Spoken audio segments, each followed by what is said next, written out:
Hello guys, आप सभी कैसे हो। आज मैं आपके लिए लेकर आया हूँ Suriya starrer film Viswanath and sons की पूरी कहानी। इस फिल्म की कहानी एक ऐसे आदमी की है जिसके पास पैसा है, शोहरत है, एक बहुत बड़ा बिजनेस है, लेकिन उसकी जिंदगी में एक चीज की कमी है, एक परिवार। फिल्म में हमारे हीरो संजय विश्वनाथ भारत के सबसे बड़े बिजनेसमैन में से एक हैं। उम्र 40 के पार है, लेकिन उन्होंने आज तक शादी नहीं की। उनकी माँ चाहती है कि बेटा शादी करे, घर बसाए और उसका अपना परिवार हो, लेकिन संजय शादी के नाम से ही दूर भागता है। और इसकी वजह सिर्फ जिद नहीं है, इसके पीछे छिपा है उसके बचपन का एक ऐसा दर्द जिसने उसके मन में शादी और रिश्तों को लेकर एक अलग ही सोच पैदा कर दी है। लेकिन कहानी में ट्विस्ट तब आता है जब संजय शादी किए बिना ही पिता बनने का फैसला करता है। वह एक सरोगेट मदर की मदद से बच्चे को जन्म देता है, लेकिन कुछ समय बाद उस बच्चे की तबीयत अचानक खराब होने लगती है। डॉक्टर जांच करते हैं तो पता चलता है कि बच्चे को एक गंभीर बीमारी है। बच्चे को बचाने के लिए एक खास ऑपरेशन करना जरूरी है, लेकिन सबसे बड़ी समस्या ये है कि ऑपरेशन के लिए बच्चे की बायोलॉजिकल माँ के बोन मैरो की जरूरत है। अब संजय के पास उस लड़की को ढूंढने के अलावा कोई रास्ता नहीं बचता, और यहीं से कहानी में एंट्री होती है फिल्म की हीरोइन मेडी। मेडी की उम्र सिर्फ 22 साल है और वह अमेरिका में मेडिकल की पढ़ाई कर रही है। संजय ने बच्चे के जन्म से पहले उसे कभी देखा तक नहीं था, क्योंकि पूरी सरोगेसी प्रक्रिया के दौरान दोनों की मुलाकात नहीं हुई थी। संजय अपनी टीम के साथ अमेरिका पहुंचता है और मेडी को ढूंढते ढूंढते उसके हॉस्टल तक पहुंच जाता है, लेकिन वहां पहुंचकर जो नजारा दिखाई देता है उसे देखकर संजय भी हैरान रह जाता है। हॉस्टल में मेडी का जन्मदिन मनाया जा रहा है। उसके दोस्त केक लेकर उसे बुला रहे हैं। मेडी, जल्दी बाहर आओ, तुम्हारे लिए केक लाए हैं। लेकिन मेडी वहां है ही नहीं। थोड़ी देर बाद पता चलता है कि मैडम स्विमिंग पूल में है, और वो भी पूरे नशे में। संजय उसे देखकर हैरान रह जाता है। यही है वो लड़की जिसने मेरे बच्चे को जन्म दिया है। संजय को सबसे बड़ा झटका तब लगता है जब उसे पता चलता है कि मेडी सिर्फ 22 साल की है। अब संजय उसके सामने बच्चे की बीमारी की पूरी बात रखता है। वह बताता है कि बच्चे को बचाने के लिए उसके बोन मैरो की जरूरत है और उसे तुरंत भारत चलना होगा। मेडी मदद करने के लिए तैयार तो हो जाती है, लेकिन एक शर्त रखती है, उसे पैसे चाहिए। संजय के लिए ये बात अजीब होती है कि वह अपने ही बच्चे की जिंदगी बचाने के लिए सामने खड़ा है और मेडी उससे पैसे मांग रही है। लेकिन मेडी का कैरेक्टर ही ऐसा है, बिंदास, बेफिक्र और अपनी बात पर अड़ी रहने वाली। असल में उसने सरोगेट मदर बनने का फैसला भी पैसों के लिए ही किया था। इस वक्त भी उसे करीब $75,000 की जरूरत है। वह संजय से पैसे लेती है, अपना कर्ज चुकाती है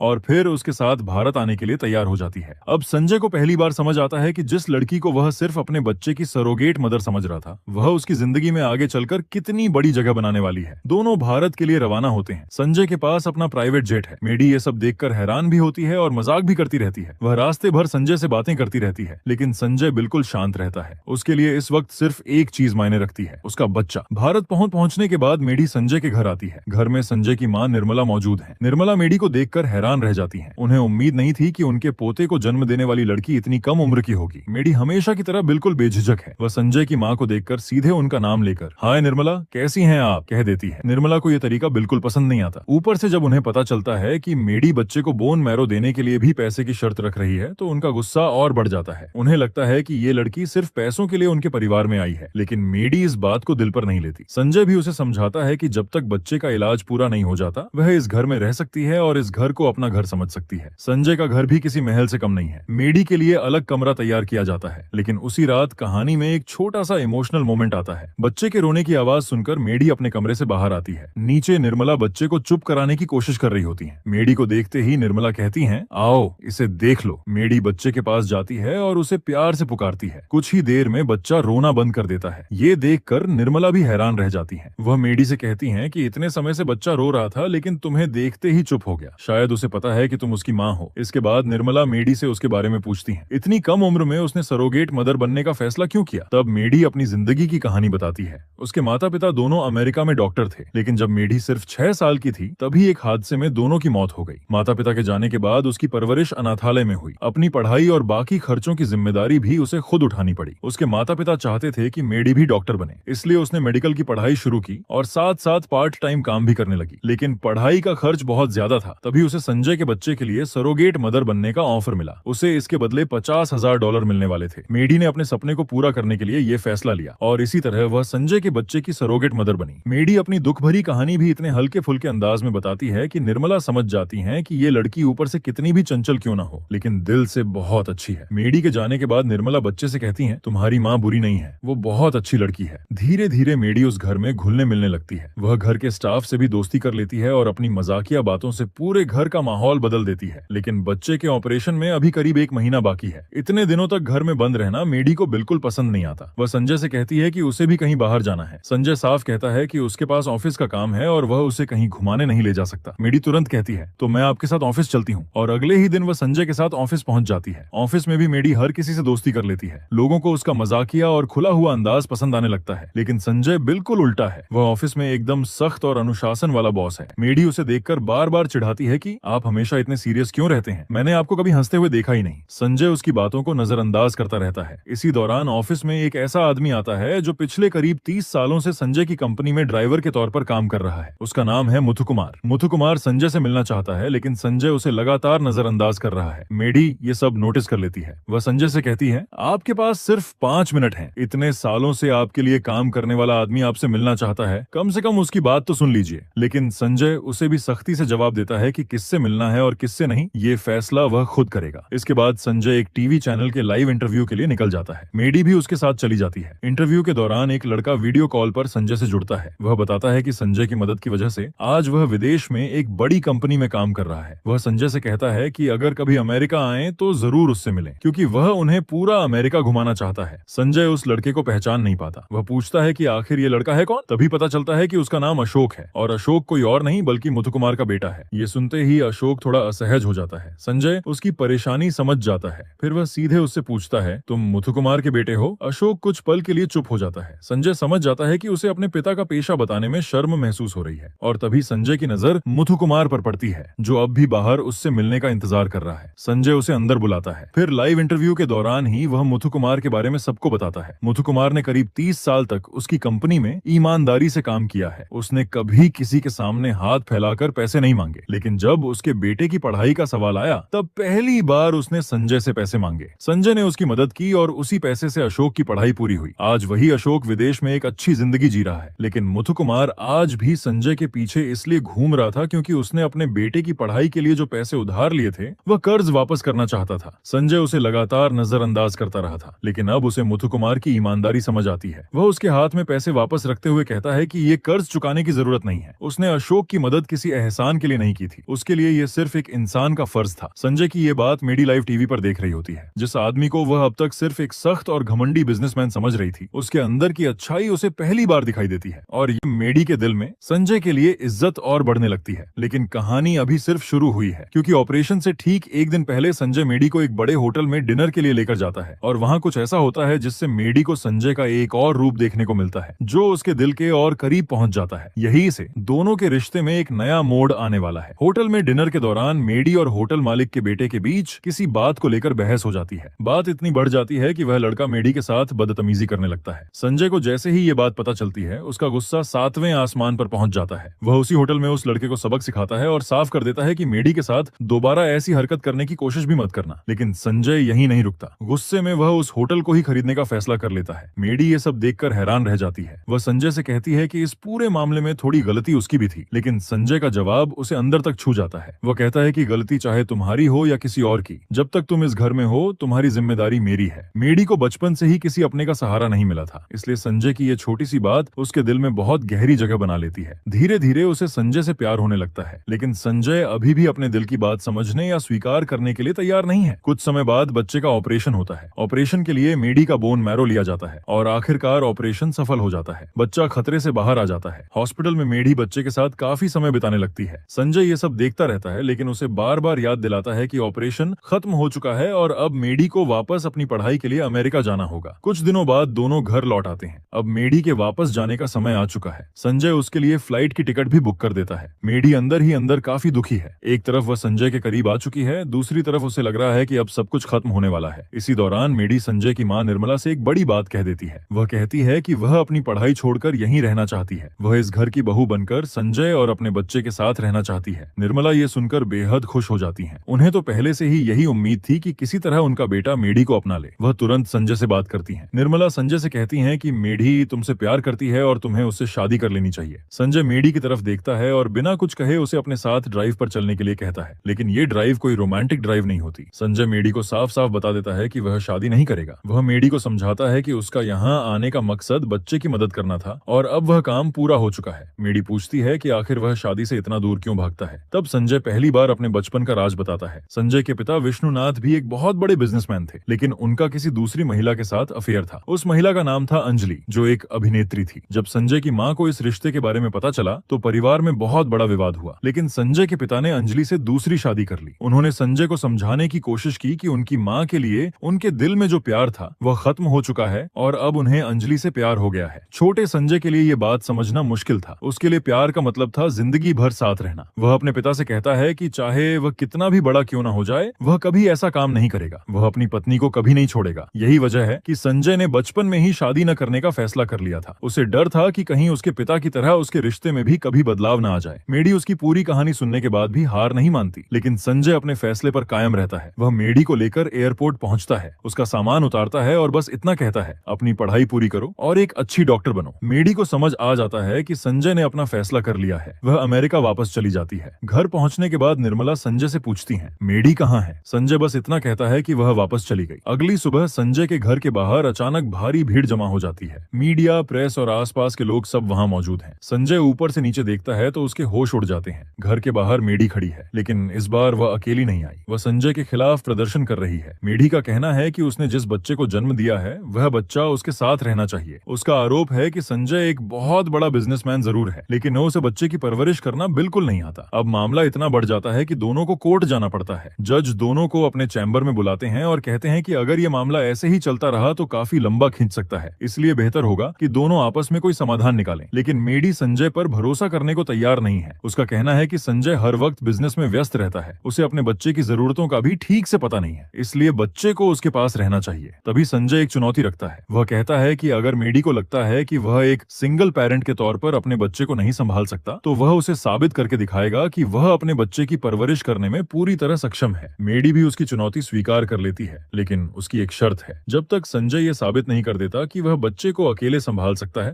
तब तक वह भी उसी घर में रहेगी। जज दोनों की बात सुनकर फैसला सुनाते हैं। अगले 6 महीने तक संजय को अपने बच्चे की जिम्मेदारी खुद उठानी होगी। मेडी भी उसी घर में रहेगी और कोर्ट समय समय पर 3 लोगों को भेजकर जांच करवाएगा कि संजय बच्चे की सही तरीके से देखभाल कर रहा है या नहीं। अगर 6 महीने के अंदर संजय साबित कर देता है कि वह एक सिंगल पेरेंट के तौर पर बच्चे को अच्छी तरह पाल सकता है, तो बच्चा उसी के पास रहेगा, वरना बच्चे की जिम्मेदारी मेडी को दे दी जाएगी। संजय इस चुनौती को स्वीकार कर लेता है और अब मेडी दोबारा संजय के घर लौटती है। घर में उसका वापस आना निर्मला के लिए किसी खुशी से कम नहीं है। उन्हें लगता है कि शायद अब उनका बेटा मेडी को समझ पाएगा, लेकिन संजय के चेहरे पर सिर्फ परेशानी है। वह सोच रहा है, मेरी जिंदगी में अब और क्या क्या देखना बाकी है, क्योंकि अब संजय को पहली बार समझ आने वाला है कि एक बच्चे को पालना सिर्फ पैसे खर्च करने या नौकर रखने का काम नहीं है। इसके लिए वक्त चाहिए, धैर्य चाहिए और सबसे जरूरी प्यार चाहिए। अब संजय पूरी तरह मैदान में उतर चुका है। उसने ठान लिया है कि वह किसी भी हालत में मेडी को साबित करके दिखाएगा कि वह अकेले अपने बच्चे की परवरिश कर सकता है। दूसरी तरफ मेडी भी उसी घर में रहकर संजय की परीक्षा लेने के लिए तैयार है। अब दोनों के बीच एक अलग ही जंग शुरू हो जाती है। एक तरफ संजय का मानना है कि बच्चे की परवरिश वह खुद कर सकता है, वहीं मेडी को लगता है कि सिर्फ पैसा और सुविधाएं होने से कोई अच्छा माता पिता नहीं बन जाता। और इस पूरे मामले में संजय की माँ निर्मला पूरी तरह मेडी का साथ देती है। उन्हें लगता है कि अगर कोई इस घर को दोबारा परिवार बना सकता है तो वो सिर्फ मेडी है। अब संजय को पहली बार पता चलता है कि बच्चे को पालना कितना मुश्किल काम है। सबसे पहले आती है डायपर बदलने की बारी। संजय हमेशा साफ सफाई को लेकर बहुत ज्यादा सतर्क रहता है। उसे हर चीज बिल्कुल हाइजीनिक चाहिए। इसीलिए जब वह बच्चे का डायपर बदलने जाता है तो ऐसा लगता है जैसे कोई बहुत बड़ा ऑपरेशन करने जा रहा हो। हाथों में ग्लव्स, चेहरे पर मास्क, पूरा इंतजाम देखकर मेडी भी हैरान रह जाती है। लेकिन तभी कोर्ट से भेजे गए तीनों इंस्पेक्टर वहां पहुंच जाते हैं। वे संजय को इस हालत में देखकर सोचने लगते हैं कि आखिर अपने ही बच्चे का डायपर बदलने के लिए इतना इंतजाम क्यों किया गया है। संजय किसी तरह खुद को संभालता है और ग्लव्स, मास्क उतारकर बच्चे का डायपर बदल देता है। लेकिन असली मुसीबत इसके बाद शुरू होती है। बच्चे को खाना खिलाना, दूध पिलाना, उसे सुलाना और रात भर उसके रोने की वजह समझना संजय के लिए सब कुछ नया है। पूरी रात बच्चे को संभालते संभालते सुबह हो जाती है। संजय की हालत खराब हो जाती है। उसे समझ आता है कि अब तक वह कितनी आसानी से बच्चे की जिम्मेदारी अपनी माँ और घर के स्टाफ के ऊपर छोड़ देता था, लेकिन अब 6 महीने की चुनौती उसके सामने है। अगले दिन संजय एक नया तरीका निकालता है। वह बच्चे को अपने साथ लेकर ऑफिस पहुंच जाता है, लेकिन ऑफिस पहुंचते ही उसकी सारी समझदारी गायब हो जाती है। रात भर सोया नहीं था, इसलिए बच्चे को स्टाफ के पास छोड़कर खुद आराम करने चला जाता है। थोड़ी देर बाद मेडी संजय को चेक करने ऑफिस पहुंचती है। वहां पहुंचकर देखती है कि बच्चा लगातार रो रहा है। ऑफिस का पूरा स्टाफ उसे गोद में लेकर चुप कराने की कोशिश कर रहा है, लेकिन बच्चा किसी के पास शांत नहीं हो रहा। मेडी तुरंत बच्चे को अपनी गोद में लेती है और संजय को खूब डांटती है। वह कहती है, यही है आपके बच्चे को संभालने का तरीका? संजय के पास इस बार कोई जवाब नहीं होता। अब धीरे धीरे दोनों के बीच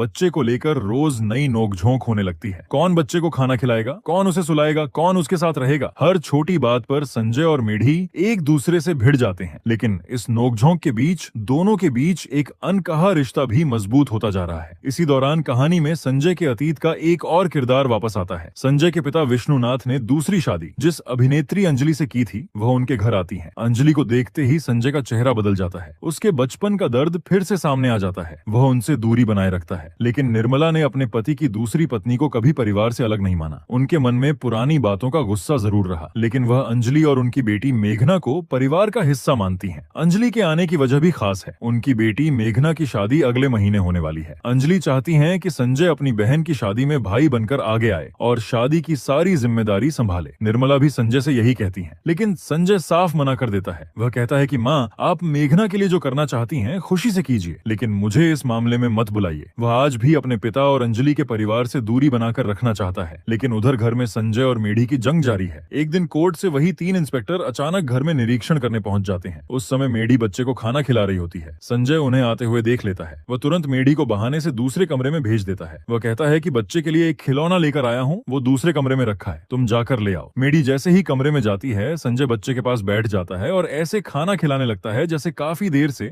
वही बच्चे को संभाल रहा हो। इंस्पेक्टरों को लगता है कि संजय खुद बच्चे की देखभाल कर रहा है। वे उसके व्यवहार को देखकर अपने रिकॉर्ड में अच्छे नंबर देने लगते हैं, लेकिन तभी मेढी वापस आ जाती है। वह कहती है, आपने जिस कमरे में खिलौना बताया था वहाँ तो कोई खिलौना है ही नहीं। मेढी जैसे ही सामने का नजारा देखती है, उसे समझ आ जाता है कि संजय फिर से एक्टिंग कर रहा है। वह गुस्से में कहती है, इतनी देर से बच्चे को मैं खाना खिला रही थी। संजय तुरंत पलटकर कहता है कि यहाँ आने के बाद से वही बच्चे को खाना खिला रहा था। मेढी घर के स्टाफ को बुलाती है और उनसे सच बताने के लिए कहती है, लेकिन इस बार स्टाफ भी संजय के पक्ष में खड़ा हो जाता है। मेढी को समझ नहीं आता कि अब वह किसके सामने अपनी बात साबित करे। तभी निर्मला वहाँ आती है। मेढी उन्हें देखते ही कहती है, माँ, आपका बेटा आपको भी बेवकूफ बना रहा है। आप ही बताइए, बच्चे को खाना कौन खिला रहा था। मेढी के मुंह से निकला माँ शब्द निर्मला के दिल को छू जाता है। उन्हें उसी पल एहसास होता है कि मेढी अब इस घर के लिए सिर्फ एक सरोगेट मदर नहीं रही, वो उनके लिए बहू जैसी बन चुकी है। निर्मला संजय की तरफ देखकर फैसला करती हैं कि आज घर में आए सभी लोगों के लिए खाना बनेगा। वह मेढी, संजय, बच्चे और इंस्पेक्शन के लिए आए लोगों के साथ बैठकर खाना खाती हैं। पहली बार संजय के घर में एक पूरा परिवार जैसा माहौल बनता है। संजय के पास बच्चा है, उसके सामने मेढी है और माँ सबको एक साथ देखकर बेहद खुश हैं। उन्हें लगता है कि उनके बेटे की जिंदगी आखिरकार पूरी होने लगी है, लेकिन किसी को नहीं पता कि ये खुशी ज्यादा देर तक रहने वाली नहीं है। उसी रात मेढी संजय के कमरे का दरवाजा खटखटाती है। संजय हमेशा की तरह चिढ़ जाता है। उसे लगता है कि मेढी